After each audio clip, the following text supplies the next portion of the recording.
Hi everyone, Salena Kulkarni here, and in today's little video I actually want to talk to you about something that I think a lot of people in the business world are looking for, which is mentorship and guidance around their wealth creation.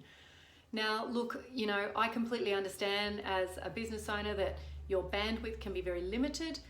You don't have a lot of time, and so it can be very tempting to take the shortcut when we're talking about looking for advisors. Now, I could be talking about accountants, I could be talking about financial planners, property people, whatever. But I just want to give you 3 tips today, which in my opinion, if you take the time to really kind of implement these in your own situation, could actually mean the difference between making a few $100,000 and a few $1 million in terms of amplified wealth. So number 1, make sure you find an advisor or a mentor who actually has the runs on the board.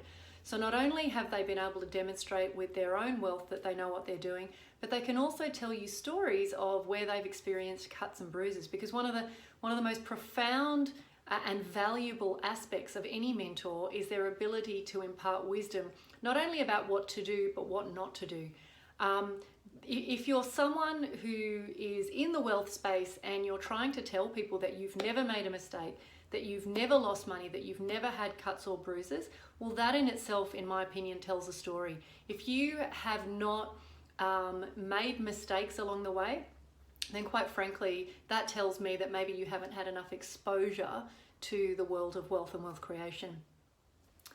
Now, the second thing I feel really strongly about that you should be exploring when you're looking for a mentor or an advisor in the wealth space is, have they actually been through more than one market cycle?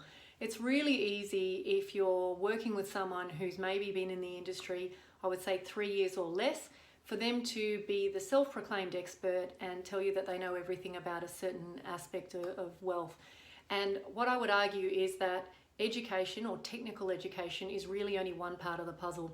There is no substitute for the experience of living through a recession, the experience of working through a downturn, of having to problem solve when property prices don't do what you want them to do. So for me personally, I'm really interested to know how many years have you actually been in this game? And I definitely feel like it's an aspect of, when you're seeking a mentor that a lot of people will overlook.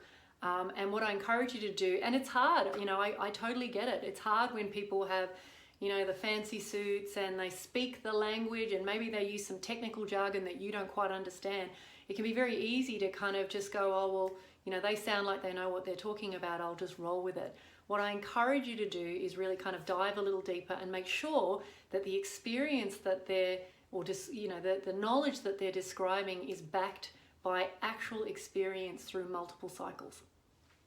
The third and final point that I really want to make about this issue of looking for the right mentor or advisor is, do they walk to the beat of their own drum?